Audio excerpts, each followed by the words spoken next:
Vamos lá, Lucas capítulo 15, versículo 11. Essa é uma das principais histórias que Jesus contou e eu gostaria de deixar uma palavra de Deus ao seu coração a partir desse ensino de Jesus.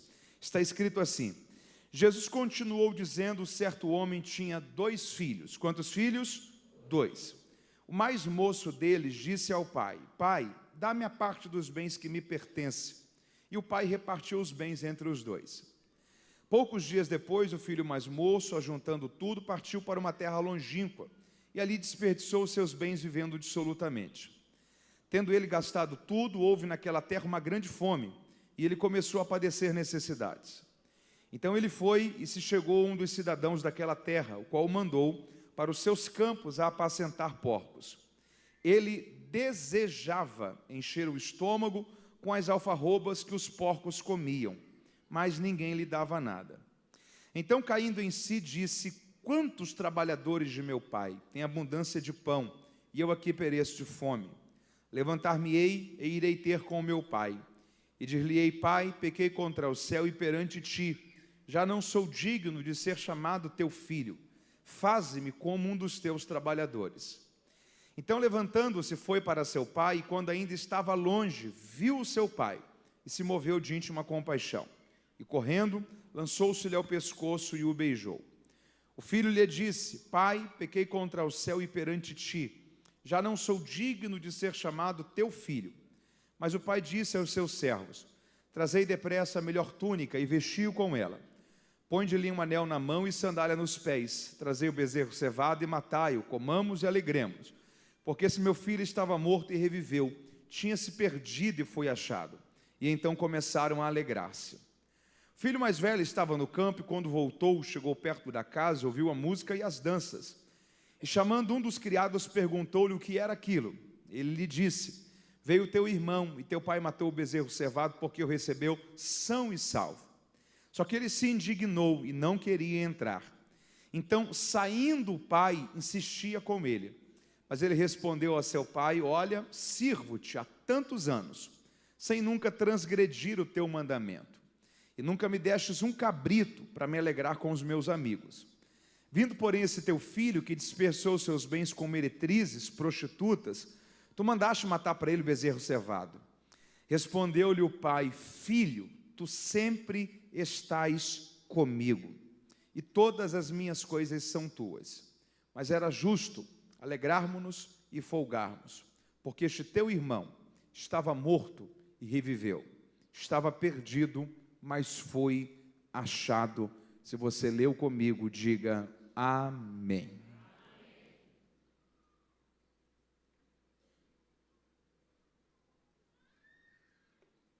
Três histórias Jesus contou em Lucas 15. Na primeira delas, um pastor tem 100 ovelhas. E quando ele percebe que uma das 100 havia se perdido, a Bíblia diz que ele vai em busca. E quando ele a encontra, a coloca sobre os seus ombros, atrás de volta, e celebra com aqueles que faziam parte do seu vínculo de profissão, dizendo: alegrem-se comigo, porque a ovelha que estava perdida foi recuperada. Na segunda história, a Bíblia vai contar que uma mulher, ela tem 10 moedas, 10 dracmas. Quando uma das 10 se perdeu, a mulher começa a varrer a casa, e quando ela encontra essa moeda, ela convoca as suas amigas e ela diz: venham, celebrem comigo, porque a dracma que estava perdida também foi recuperada. E na terceira história, um pai tem 2 filhos. Ambos os filhos se perderam. A diferença é que um filho se perde dentro de casa e o outro filho se perde saindo de casa. Mas quando você analisa essa história, você vê que ambos os filhos tinham uma visão equivocada acerca de quem era o pai. Isso fica muito claro na forma como eles se relacionam com o pai. O primeiro filho, que nós conhecemos como filho pródigo, filho mais moço, a primeira vez que ele vai falar com o pai na história, ele olha para o pai e ele diz o seguinte: pai, dá-me a parte dos bens que me pertence. Ele estava revelando qual era a base do relacionamento dele com o pai. A base do relacionamento dele com o pai era a base do dá-me. Você pode repetir comigo? Vamos lá, diga: visão do dá-me. a base do relacionamento dele com o pai é dá-me. Ele procura o pai porque ele precisa dizer dá-me. O que o conecta ao pai é a necessidade de falar dá-me. Ele começa a enxergar apenas os direitos de filho, mas não os deveres que implica ser um filho. Ele está totalmente envolvido apenas com os benefícios que ele vai receber e não com as responsabilidades que precisam estar diante do seu foco e da sua atenção. É um perigo muito grande quando eu e você nos tornamos filhos apenas da visão do dá-me para com Deus. Quando tudo aquilo que nos conecta a Deus é apenas a necessidade de falar dá-me. Quando só falamos com o Pai, quando precisamos dizer dá-me. Quando só nos lembramos de nos comunicarmos com o Pai, quando o clamor do nosso coração é dá-me. Quando transformamos a oração apenas em um meio de pedir coisas a Deus, e não em um meio de construir relacionamento e comunicação com Deus. Filhos da visão do dá-me são filhos incompletos no seu relacionamento com o Pai.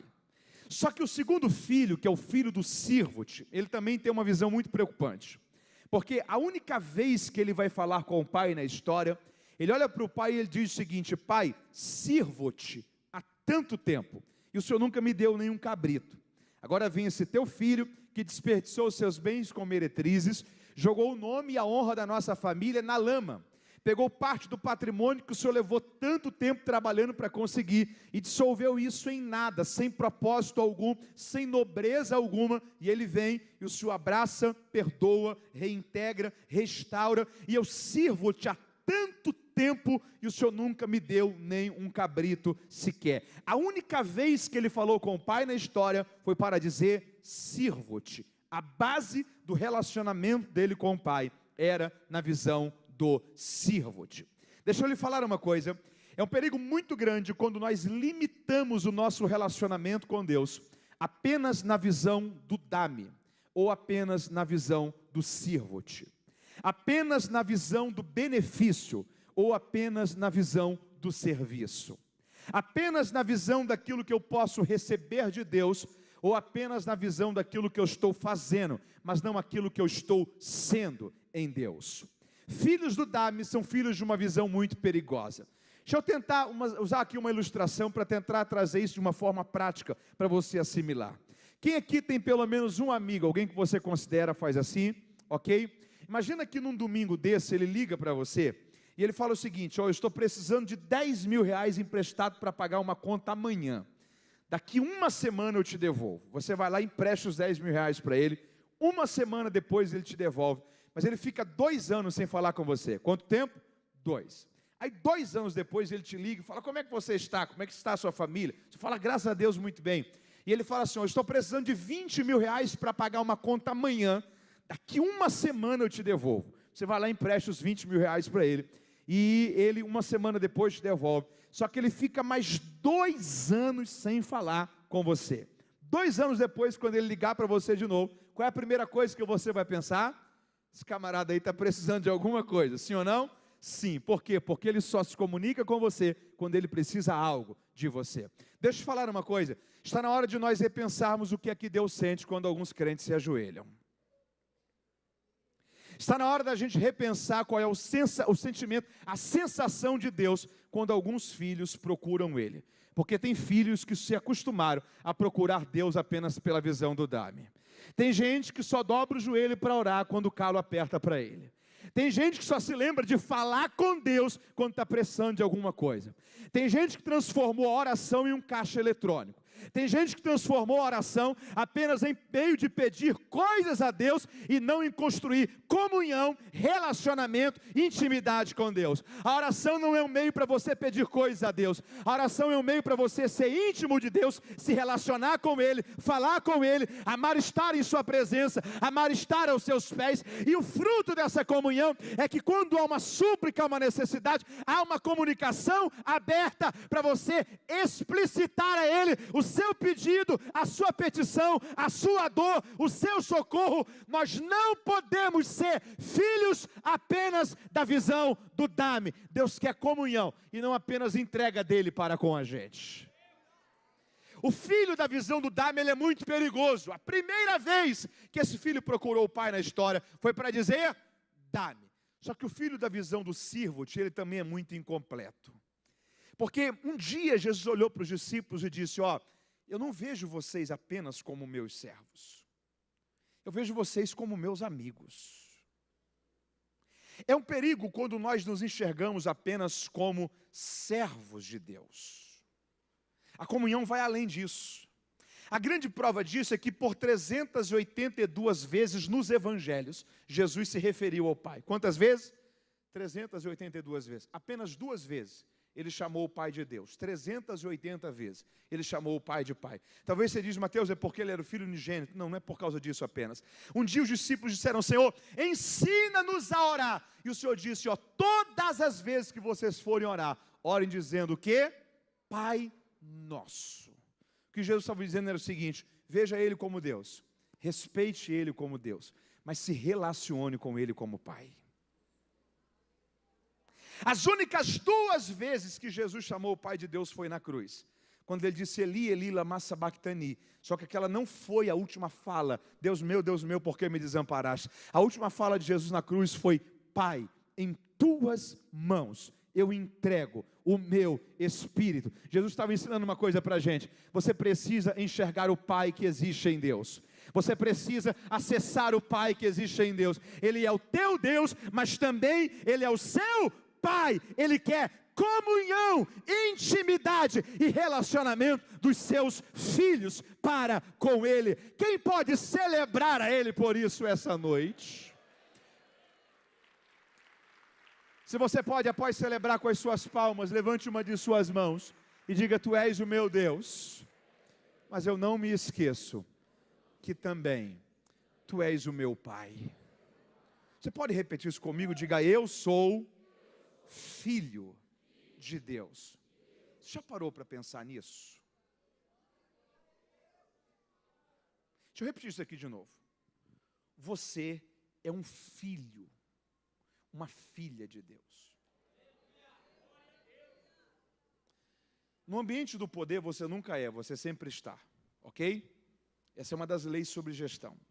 No ambiente do poder você nunca é, você sempre está. Guarulhos tem um prefeito, é o segundo mandato dele, ok? Eleição presidencial é que ano? Para a prefeitura, me ajude aí. 24, ok? Segundo mandato dele, então ele não pode se reeleger. Cumpriu 2 mandatos. Pode vir daqui a 4 anos. Em 3 anos, ele tem filhos? Creio que sim. Não. Se tivesse filhos, o filho continuaria sendo filho dele, mas não filho mais do prefeito. Ok? Porque no ambiente do poder você nunca é, você sempre está. Ok? Por exemplo, um governador que faz uma reeleição, um presidente que faz uma reeleição, cargos que você tem, 2 mandatos por poder, você tem uma transição do poder, você não pode ter uma permanência. No legislativo não, vereador, deputado, há uma permanência. Mas se tem uma regra do poder, é que você nunca é, você sempre está. Para você se manter, você precisa de uma reeleição. Então, o filho de um prefeito, um filho de um governador, um filho de um presidente, um filho de um senador, em 4, 8, 12 anos, pode continuar sendo filho do indivíduo, mas não mais filho do prefeito, não mais filho do governador, não mais filho do senador. Por quê? Porque o cargo que ele ocupa tem a ver com transição e tem a ver com esfera do poder. E no poder você nunca é, você sempre está. Há uma coisa diferenciada em Deus. Porque em 4 anos, filho de Deus. Em 8 anos, filho de Deus. Em 12 anos, filho de Deus. Em 20 anos, filho de Deus. Em 30 anos, filho de Deus.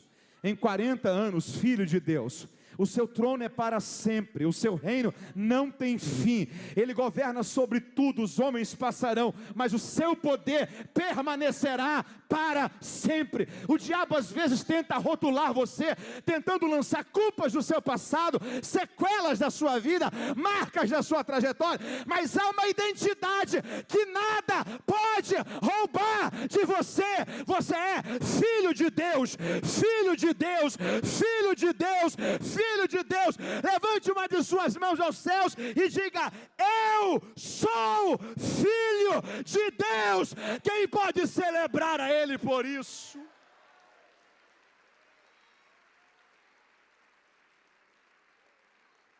Nada pode roubar de você essa certeza.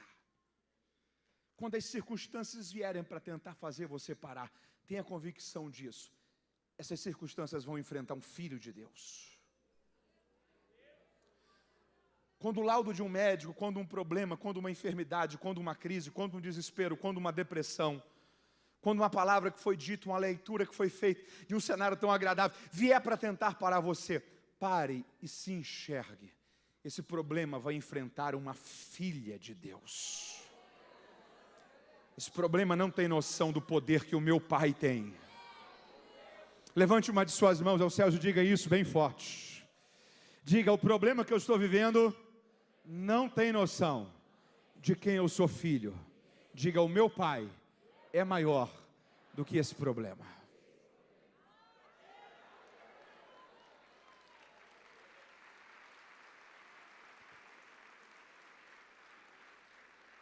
Agora, é muito perigoso quando filhos não conseguem ter uma noção que são filhos. Quando filhos não se enxergam como filhos. Paulo aos Gálatas, capítulo 3, ele fala o seguinte: enquanto o herdeiro é menino, enquanto o herdeiro ele nada difere do escravo. O que Paulo está dizendo é o seguinte, enquanto filhos que não possuíram e alcançaram ainda a maturidade de entender o que representa ser filho, enquanto eles não fazem noção, e porque não fazem noção, não vivem como filhos, você não consegue perceber nenhuma diferença deles, que são filhos, para os outros, que às vezes moram no mesmo local, mas são servos, não foram gerados, foram apenas comprados. Por que eu estou dizendo isso aqui para você? Porque a fala desse filho aqui é muito preocupante. Sirvo-te. Você pode repetir isso comigo? Aí, a visão dele é a visão de servo, a visão dele é a visão de sirvo-te. Qual é a consequência de se enxergar só como servo, mas não como filho? É que ele olha para o pai e fala assim: pai, o senhor gastou uma parte da herança com ele torrou esse dinheiro com meretrizes, e eu te sirvo há tanto tempo, o senhor dá o bezerro cevado para ele, e o senhor nunca me deu nenhum cabrito, nenhum, isso aqui é a cultura judaica. Na cultura judaica, o primogênito tem uma porção dupla da herança. Quando o pai reparte os bens entre os dois, não é que o pai pega 50% e dá para o pródigo e fica 50% para o mais velho. O mais velho é primogênito, ele tem direito a uma porção dupla da herança. Então, quando o pai reparte os bens, ele não repartiu em 2 partes, ele repartiu em 3 partes. 2/3 é do mais velho. É 1/3 que sai. O pródigo só leva 1/3. 2/3 ficam. Por quê? É a herança do primogênito. E o que o pai está dizendo é isso: todas as minhas coisas são tuas. Sabe o que o pai está dizendo para ele? O pai está falando assim: abre a cabeça. Você está reclamando que eu nunca te dei nenhum cabrito? Você é dono de tudo que ficou. Você está reclamando que eu dei um bezerro cevado para o seu irmão e você não tem nenhum cabrito? Você é dono de tudo que ficou. Todas as minhas coisas são tuas. Mas o que o pai está dizendo é o seguinte: o problema está em como você se enxerga. Porque a sua fala determina a sua mentalidade. A sua fala determina a sua visão. E a sua visão determina como você se comporta. Sirvo-te. O que Jesus está dizendo é o seguinte: enquanto você só se vê como servo, você nunca vai conseguir desfrutar daquilo que é herança e direito apenas de filho. Enquanto você só se enxergar na visão do sirvo-te, você nunca consegue ter acesso a isso daqui que é herança de filho. Sabe qual é uma questão que a gente precisa compreender aqui? Você tem nessa parábola 2 filhos, esse de dentro também está perdido. Esse de dentro também não está conseguindo fazer sentido. Esse de dentro não está compreendendo a riqueza. O problema é que o segundo, ele tem noção do que é filho, mas ele é abusivo. O segundo tem noção do que é filho, só que ele vive libertinagem. Porque tem uma coisa nessa parábola que chama muito a atenção. Porque ele sai, e a Bíblia diz que quando ele sai, ele pega esse dinheiro, ele torra, ele vai para uma terra longínqua, Em Israel não se criava porcos. Gadara, por exemplo, Marcos 5, é fora dos limites do território de Israel. Em Israel não se criava porcos. O que está acontecendo é que Jesus está deixando bem claro, esse moço foi para um local onde se cria porcos. Esse moço provavelmente está em um outro país, em uma outra terra, em uma outra nação. O pródigo está indo para um local onde ele não quer que ninguém olhe para ele e diga o seguinte, não foi essa educação que seu pai te deu. Não foram esses princípios que nortearam a sua vida. O que ele quer não é liberdade, é libertinagem. O que ele quer é viver uma vida sem princípios, sem regra. Ele não quer prestar continência, ele não quer estar debaixo da autoridade de ninguém. Aí quando ele escolhe viver nesse local, a Bíblia diz que todo o dinheiro dele se dissolveu. E quando o dinheiro se dissolveu, veio uma grande crise. E quando a crise veio, o que aconteceu? Ele começou a padecer necessidades. E ele tem que procurar emprego para não padecer fome. Olha que coisa rica. Porque Jesus deixa muito claro aqui que ele começa a bater na porta de alguém à procura de emprego. Até que ele bate na porta de alguém e alguém fala o seguinte, tem um emprego sim para você trabalhar aqui. Quantos? A única coisa que tem para você fazer aqui é cuidar de porcos. Deixa eu te falar uma coisa. Nem toda oportunidade que aparece para você é uma porta que Deus está abrindo para você. Quando esse moço teve essa proposta, a única coisa que tem para você fazer aqui é cuidar de porcos, não era para ele parar e dizer aceito, mas era para ele se lembrar que o pai um dia havia dito para ele, nós temos um Deus, esse Deus nos deu uma lei, e essa lei diz que coisas impuras não podem conviver com a gente, e uma das coisas impuras do contexto do Antigo Testamento, do contexto da lei, era conviver, criar e se alimentar de porcos. Quando esse moço recebe essa proposta, a única coisa que tem para você fazer aqui é cuidar de porcos, era para ele ter parado e ter dito, não, eu já fui longe demais, eu não vou quebrar mais esse princípio, eu não vou me distanciar mais da aliança, eu vou voltar para o lugar de onde eu nunca deveria ter saído. Deixa eu dizer mais uma vez isso daqui para você, nem toda oportunidade que aparece é para você entrar.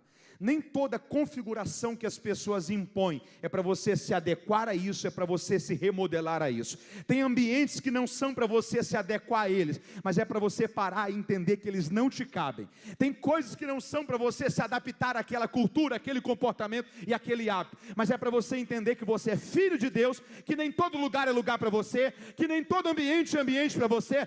Deixa eu dizer uma coisa para você, se você não honrar ao Senhor, Deus vai te recompensar pela sua fidelidade a Ele. Só queira viver na sua vida aquilo que combina com um filho e com uma filha de Deus. Só que esse moço para e diz assim, é para cuidar de porcos, aceito.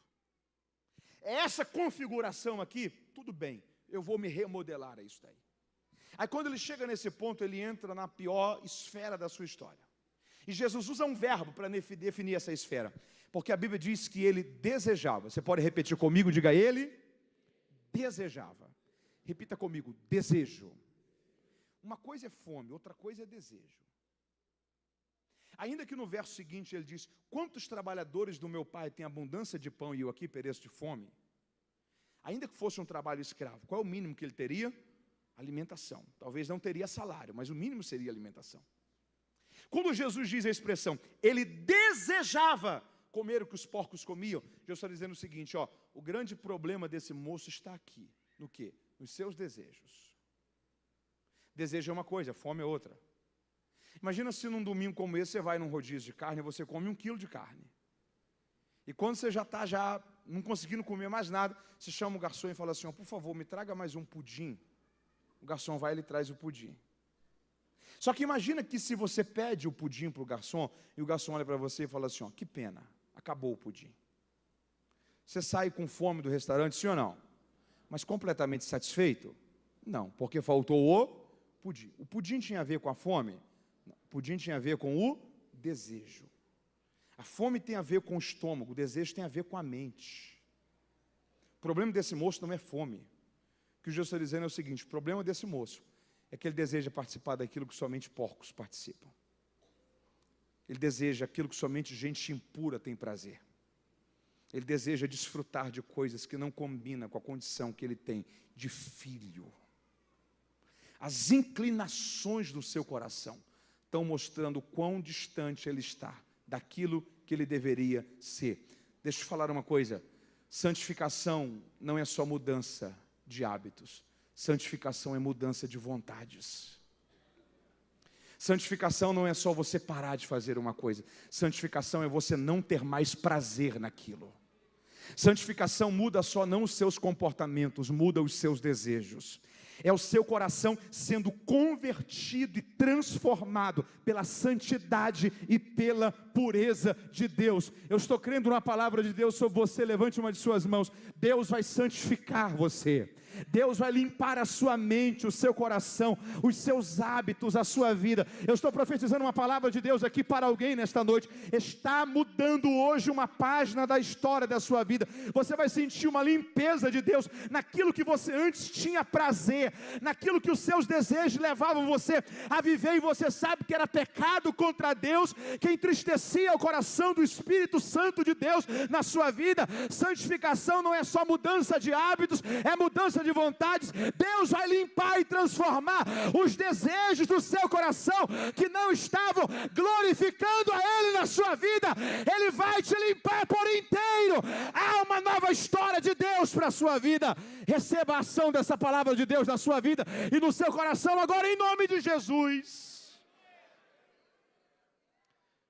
O problema desse moço não é fome, são os desejos. Ele está desejando participar daquilo que não combina com a identidade de filho que ele carrega. O DNA dele não é compatível com isso.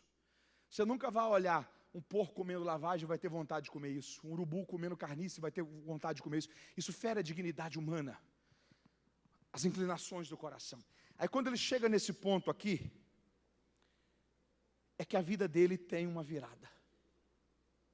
E Jesus usa, para definir essa virada, 2 verbos. Quantos verbos? Primeiro, então caindo em si. Repita comigo, cair em si. Então caindo em si disse, quantos trabalhadores de meu pai têm abundância de pão, e eu aqui pereço de fome. Segundo verbo, levantar-me-ei, e irei ter com o meu, passa por 2 verbos. Vamos lá, diga, cair em si, levantar-me-ei. Se ele tivesse só caído em si, mas não tivesse se levantado, a vida dele teria mudado? Se ele tivesse só se levantado sem ter caído em si, a vida dele teria mudado? Não. Isso aqui precisa acontecer junto. Cair em si é parar e entender. Ok? É aquele estralo de ideia que você para e fala assim, opa, entendi. É por isso que as coisas estão do jeito que estão. Foi aquela situação lá que gerou essa consequência. Foi ali que esse princípio foi quebrado. Foi aquele comportamento que eu tive que eu não devia ter tido. Isso daqui é cair em si. É fazer a leitura do porquê as coisas estão do jeito que estão. Levantar-se é diferente. É ter uma resposta a essa mudança. É ter uma resposta a esse entendimento. É ter uma resposta a essa reação que foi causada na mente. Se ele tivesse só se levantado sem ter caído em si, nada teria mudado. Se ele tivesse só caído em si, mas não tivesse se levantado, as coisas teriam permanecido da mesma forma. Isso aqui precisa acontecer junto. Jesus está ensinando uma coisa para a gente aqui. O que muda a sua vida não é aquilo que você sabe que você tem que fazer. O que muda a sua vida é aquilo que você decide e faz. Se você sabe, mas não faz, não muda. Se você sabe, mas não perdoa, não muda. Se você sabe, mas não corta vínculos com o pecado, não muda. Se você sabe, mas não se dedica ao chamado que Deus tem para a sua vida, não muda. Se você sabe, mas não decide recomeçar, não muda. Se você sabe, mas não dá o primeiro passo, não muda.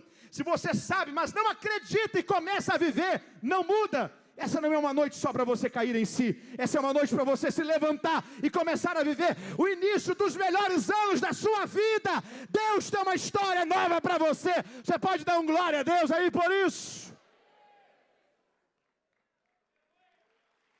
Cair em si, sem se levantar, não muda as coisas. Ele cai em si, se levanta, talvez ele olha para o moço e fala assim, muito obrigado, viu? Mas como assim? Você foi maltratado aqui? Não, não tem a ver com isso, eu preciso voltar. Eu preciso. Quer ver uma coisa incrível aqui? Você não tem o texto dizendo que o filho pródigo volta para casa. Ele volta para o pai. Levantar-me-ei e irei ter com o meu. É mais do que o lugar, é a pessoa. Um dia os discípulos disseram, Senhor, a quem iremos nós? O texto não diz para onde, o texto diz a quem. Não é sobre um lugar, é sobre uma pessoa. Lugares são passageiros, pessoas são decisivas. Lugares existem por causa de pessoas. Pessoas que fazem a engrenagem girar. A falta é do pai, a falta é do... Ele está voltando. E quando ele está voltando, tem uma coisa aqui, eu estou começando a caminhar para concluir. Outro dia eu venho para pregar a mensagem inteira para você. Mas tem uma coisa aqui que me chama a atenção. Você leu comigo e percebeu que a história se repete 2 vezes? Ok? O bloco de versículos que diz o seguinte, ó. Levantar-me-irei, irei ter com meu pai, dir-lhe-ei, pai, pequei contra o céu, perante ti, já não sou digno de ser chamado teu filho. Percebeu que 2 vezes Jesus conta isso? Não é uma repetição. A primeira vez que Jesus está falando isso na parábola, aonde é que o pródigo está? No meio dos porcos. Ele caiu em si. E ele disse, levantar-me-ei, irei ter com o meu, e dir-lhe-ei, pai, pequei contra o céu e perante, e já não sou digno de ser chamado teu. Isso aqui foi um ensaio. Aí se você lê o texto, você vê que ele volta, e quando ele vê o pai, ele abraça, perdoa, e ele olha para o pai e fala assim, pai, pequei contra o céu perante ti, já não sou digno de ser chamado teu filho. Ele repete o que ele havia falado lá atrás. Aqui ele não consegue completar o discurso que ele ensaiou, porque o pai não está interessado em sermão. O pai está interessado em restauração. Antes que ele termine o ensaio, o pai abraça, beija e fala assim, meu filho, você é meu filho. O quarto está pronto para você desde o dia que você saiu. Ele não encerra o discurso. Lá ele fala inteiro. Aqui o pai interrompe, abraça, perdoa e restaura. Só que o pródigo está ensinando uma coisa fantástica para a gente. O pródigo está no meio dos porcos. Só que a mente dele está enxergando o pai. O pródigo está no meio dos porcos, mas ele já está conseguindo enxergar o pai abraçando ele. E ele dizendo, ah, meu pai, eu pequei contra o céu perante ti. Não sou digno de ser chamado teu filho. Deixa eu te falar uma coisa. Não é o momento que você está vivendo que define você. Você pode estar na realidade mais difícil, na fase mais crítica da sua vida. Deus está dizendo para você, pare de se imaginar nesse cenário. Você precisa enxergar um cenário diferente. Tem alguém que está entendendo isso? Talvez você chegou esse domingo aqui, mas em pedaços. Talvez o ambiente que a sua vida está nessa fase é ruína. Deus está dizendo para você, os seus pés estão aí. Sua mente precisa alcançar um cenário diferente. Os seus pés estão aí. Os seus olhos já conseguiram visualizar o abraço do Pai. Você está no meio de porcos, sua visão está abraçado com o Pai. Você está no meio de um ambiente que talvez o pecado amordaçou você, envolveu, você se envolveu em tanta coisa que você não está conseguindo sair. Isso é lodo, isso é porco, isso é sujeira. Deus está dizendo, comece a enxergar um futuro diferente. Comece a enxergar você livre dessa situação. Sua família restaurada. Comece a enxergar os seus filhos formados. Comece a enxergar a cura para a enfermidade. Comece a enxergar uma porta de emprego aberta. Comece a enxergar a empresa sendo restaurada. Comece a enxergar um cenário totalmente diferente daquele que você está vivendo agora. Eu estou liberando uma palavra de Deus sobre a sua vida.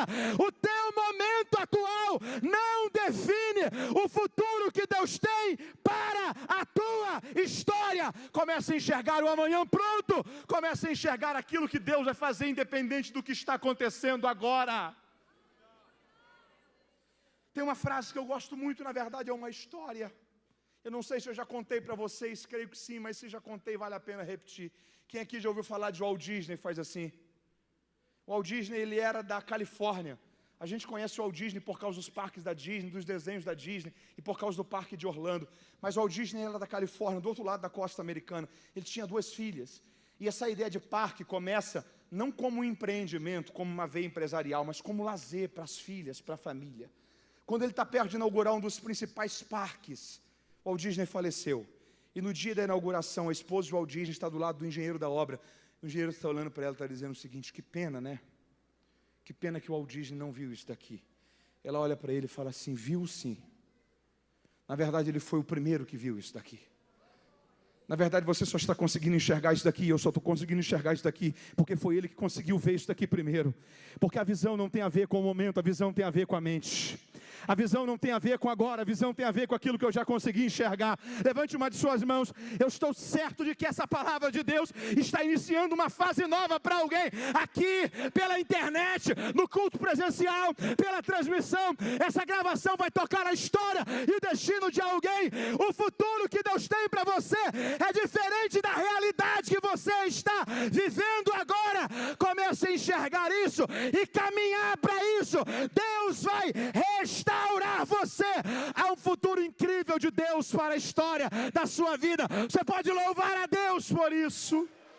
Fica de pé comigo em nome de Jesus. Esse moço viu o futuro. Você pode repetir comigo? Diga: esse moço viu o futuro. Levante uma de suas mãos. Repita essa frase comigo. Essa frase tem norteado a minha vida. E eu quero que ela norteie a sua vida a partir de hoje. Diga comigo: vi o futuro. Não feche seus olhos. Diga: vi o futuro. E eu gostei do que vi. Eu vou correr para lá. Repita isso de novo. Diga: vi o futuro. E eu gostei do que vi. Eu vou correr para lá. Feche os olhos, fala isso de novo mais uma vez. Diga: vi o futuro. Diga: eu estou gostando do que eu estou vendo. Comece a ver o futuro.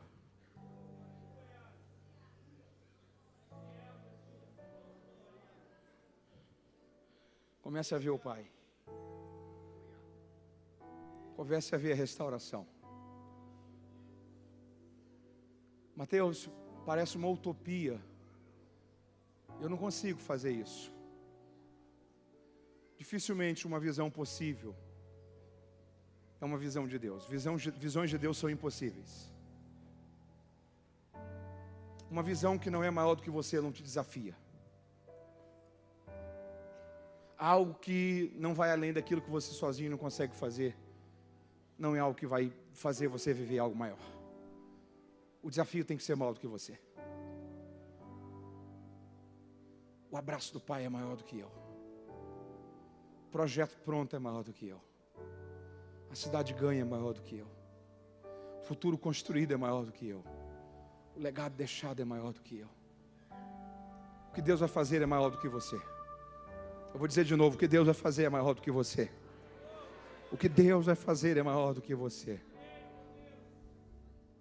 Você precisa começar a enxergar isso. Independente da fase que você está, do cenário que você está. O futuro é definido não pelo que os seus pés estão pisando, mas pelo que a tua mente alcançou. O futuro é definido não pelo ambiente que os seus pés estão pisando, mas pelo cenário que a sua mente alcançou. Os pés estavam do lado dos porcos no lodo. A mente estava abraçada com o Pai em casa. Há um futuro incrível de Deus para a história da sua vida. Comece a enxergar. Eu quero orar por você porque eu creio que ia ser uma noite de uma atmosfera profética de Deus sobre nós. Eu creio que é um portal desatado de Deus para o destino de muita gente aqui. Nós vamos orar já todos juntos. Mas antes de orarmos, eu quero convidar você que ou está distante dos caminhos do Senhor, ou você que ainda não entregou a sua vida a Jesus, recebendo Ele como suficiente, Senhor, Salvador, Pai. Você que está distante, precisa voltar. Você que precisa recomeçar. Você que precisa fazer a decisão, entregar sua vida a Jesus. Eu preciso orar nesse momento com você. Há um futuro novo que começa a se descortinar sobre a sua vida nesse culto. Você precisa cair em si, se levantar, decidir, recomeçar. Eu quero saber onde está a primeira pessoa para Jesus dessa noite. Você que está distante dos caminhos do Senhor, você que precisa entregar a sua vida a Jesus e quer fazer essa decisão, dê um sinal com uma de suas mãos. Eu quero orar por você. Você que está fazendo essa decisão, se você pode, se aproxime um pouco mais aqui. Eu quero orar com você aqui perto do altar. Eu quero saber onde estão as pessoas para Jesus.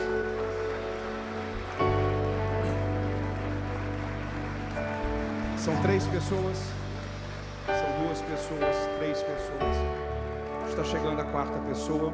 Você vem também? Está chegando a 5ª pessoa. Eu estou esperando a 6ª, está chegando a 6ª e a 7ª pessoa. Aonde está a 8ª vida para Cristo?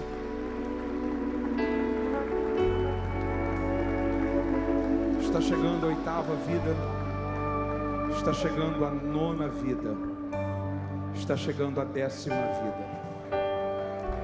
Eu estou esperando a 11ª pessoa para Jesus. Está chegando a 11ª pessoa. Está chegando a 12ª pessoa. Está chegando a 13ª pessoa. Eu estou esperando a 14ª pessoa. Aonde está a 14ª pessoa? Está chegando a 14ª.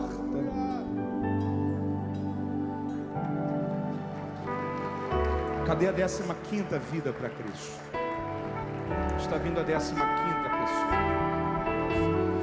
Eu estou esperando a 16ª pessoa que está experimentando enxergar um futuro melhor. Alguém que, independente do que você está vivendo agora, você já conseguiu se enxergar restaurado. E você está correndo para esse futuro. Aonde está a 16ª vida para Cristo? Aonde está a 16ª vida para Cristo? Está chegando a 16ª pessoa. Eu estou esperando a 17ª pessoa para Jesus. Aonde está a 17ª? Se você está na galeria, eu estou esperando você. Há uma decisão que vai liberar algo novo de Deus sobre você. Está chegando a 17ª, eu estou esperando a 18ª. Há uma decisão que vai romper a sua vida com toda a realidade que tem impedido que você alcance coisas tão especiais de Deus para a sua história. Está chegando a 18ª pessoa, estou chegando. A 18ª, eu estou esperando a 19ª. Há uma decisão que ninguém pode fazer no seu lugar, é uma decisão pessoal. Porque ninguém vai viver a consequência dessa decisão, será apenas você. Decisões que trazem implicações inalteráveis sobre a vida da gente não podem ser feitas por outras pessoas. Tem um momento que você precisa assumir o protagonismo e decidir que você não quer mais viver a mesma realidade de vida. Entender que o amor de Deus alcançou você e que só você pode impedir que esse amor proporcione os resultados e os frutos da obra da cruz do Calvário na tua história. Está chegando a 19ª vida. Eu estou esperando a 20ª pessoa.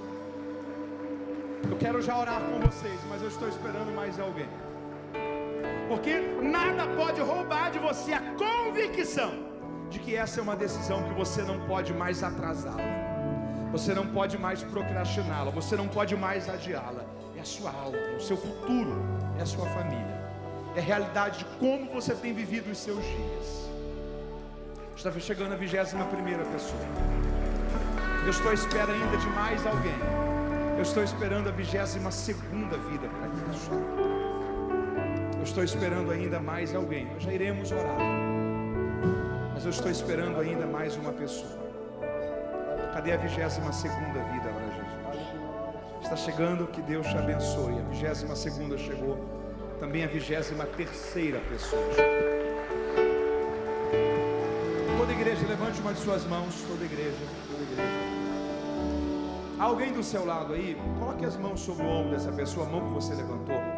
Pergunte para ele ou para ela se ele ou ela já entregou a vida a Jesus. Pergunte se ele ou ela já fez a decisão de receber Jesus como Senhor e Salvador.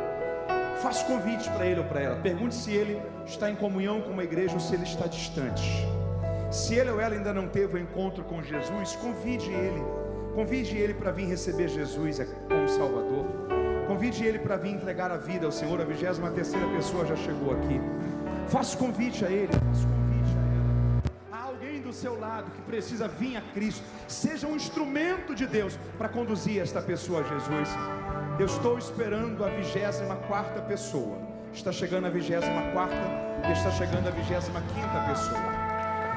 Eu estou à espera da 26ª vida que precisa fazer essa decisão por Jesus. Eu estou esperando um pai, que através da decisão que você fará essa noite, sua casa vai começar a viver uma nova história a partir desse domingo. Está chegando a 27ª pessoa.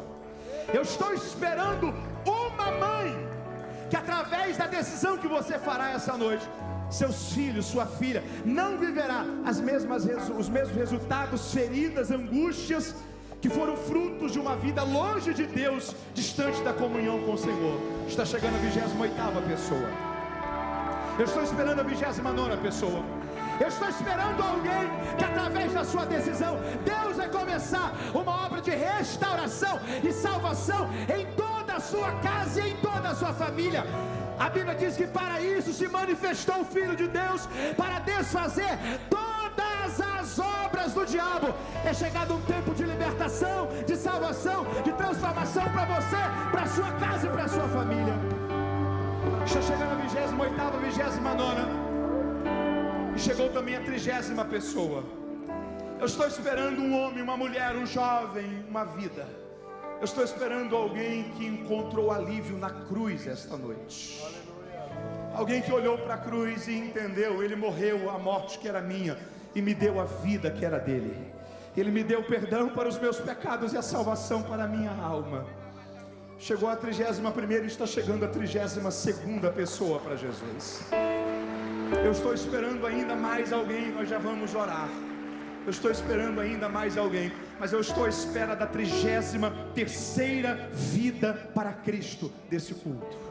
Se tem alguém pela transmissão que está voltando, que precisa voltar e que quer voltar, escreva agora aí nos comentários: eu quero entregar a minha vida a Jesus agora. Alguém da igreja vai fazer contato com você, para que a igreja tenha um primeiro contato, uma recepção com você. Mas eu estou esperando no culto presencial, aonde está a 33ª vida para Cristo. Eu estou esperando a 33ª pessoa para Cristo. Com quem está a 33ª decisão desta noite? Há alguém na galeria que está distante, precisa voltar? Vem, eu estou te esperando. Está chegando a 33ª pessoa. Há mais alguém na galeria que está distante, precisa voltar? Você já fez a sua decisão? Já. Acompanhe ela, traga, vem com ela. Está chegando a 33ª vida. Eu estou esperando a 34ª pessoa. Será que aqui é o centro? Será que é a minha esquerda ou a minha direita? Alguém que ouviu essa palavra está vivendo uma realidade que você sabe que não é o cenário que era para você estar vivendo. Você sabe que há uma mudança que tem que acontecer na sua vida. Só que essa mudança é fruto de uma decisão, e essa decisão está diante de você esta noite. Você não pode rejeitá-la, você não pode suprimi-la. Você precisa abraçar essa oportunidade de salvação em Cristo Jesus que está raiando sobre você. A 34ª pessoa está chegando a Cristo. Eu estou esperando a 35ª vida para Cristo nesse culto. Eu estou esperando a 35ª vida para Cristo nesse culto. Eu sei que tem mais alguém e eu ainda estou esperando um pouquinho mais. Aonde está a 35ª pessoa? Essa moça que vem foi a 33ª pessoa. Mas eu estou esperando a 35ª pessoa. Pergunte mais uma vez a essa pessoa que está do seu lado. Lembre mais uma vez sobre essa oportunidade. Diga a ele mais uma vez: você não quer fazer essa decisão hoje? Pergunta isso para ele. Olha nos olhos dele, nos olhos dela. Diga com amor, mas com convicção. Pergunta para ele: você não quer fazer essa decisão hoje?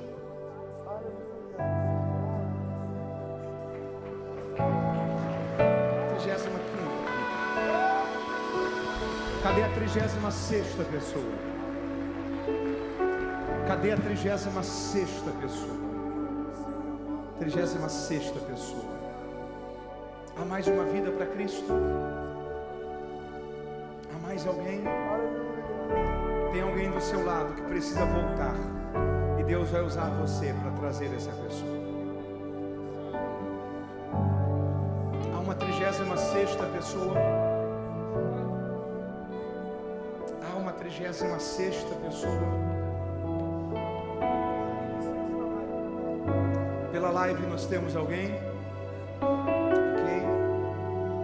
Pela última vez está chegando a 36ª. Aonde está a 37ª vida para Cristo? Aonde está a 37ª? Karine Santos, pela transmissão, é a 37ª. Que Deus te abençoe, Karine. Nós já vamos orar com você. Se há mais alguém pela transmissão, estamos esperando. Nós temos uma 38ª vida para Cristo nesse culto. São mais do que números, são corações. São mais do que números, são alegrias de vida que estavam um caminho longe do que era para estar caminhando. São mais do que números, são pessoas, são famílias, são casamentos, são filhos que vão ter um destino muito melhor. São mais do que números, são corações que estavam vivendo angústias intermináveis, mas que estão reencontrando um ambiente de paz e de cuidado, um ambiente de amor. São mais do que números, são pessoas que Cristo foi à cruz para morrer por elas. É gente que talvez chegou aqui com protótipos, com rótulos, com apelidos que o mundo estava dando, mas que o Pai olhou para você e disse: você é um filho perdoado, você é uma filha perdoada. São filhos e filhas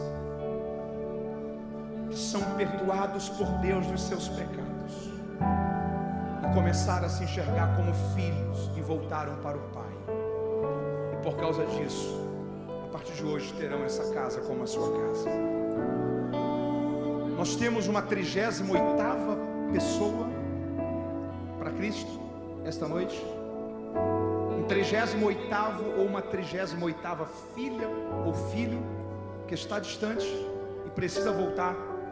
Se tem, faz assim com a sua mão. Eu quero orar com você também. Tem mais alguém que está distante? A galeria, tem mais alguém? Mateus, eu preciso voltar, não consigo. É uma guerra na minha mente, eu sei disso.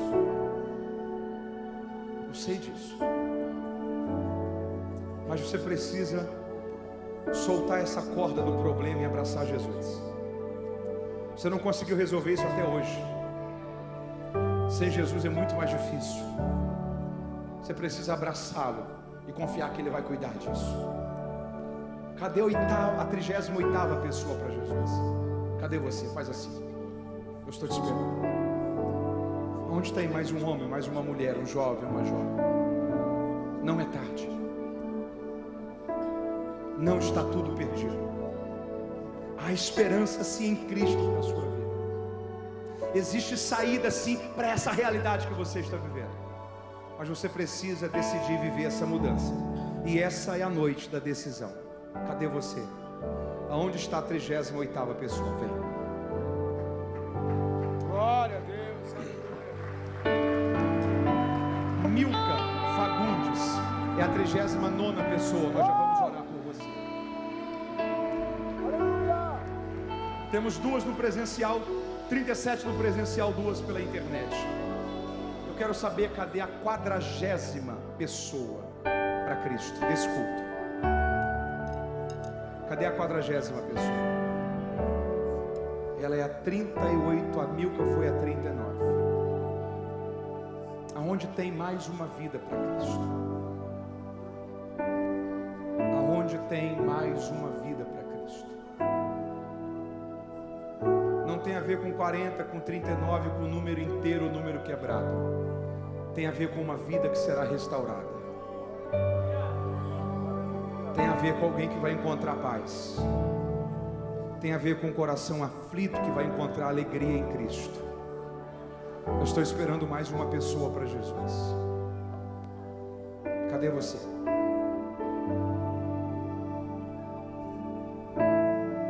Cadê você? Aonde você está? Alguém vai te ajudar a chegar aqui. Aonde tem mais uma vida para Jesus nesse culto?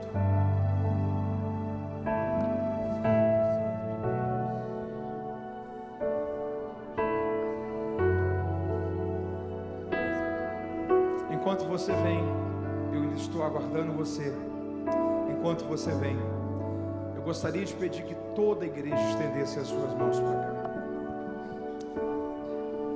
Nós temos duas preciosas filhas de Deus pela transmissão.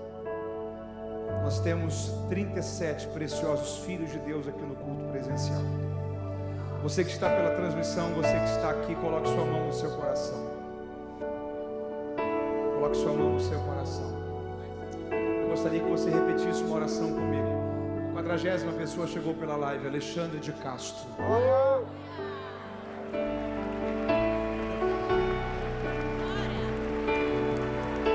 Alexandre, Karina e Milka, refaçam comigo essa oração onde vocês estiverem, por favor.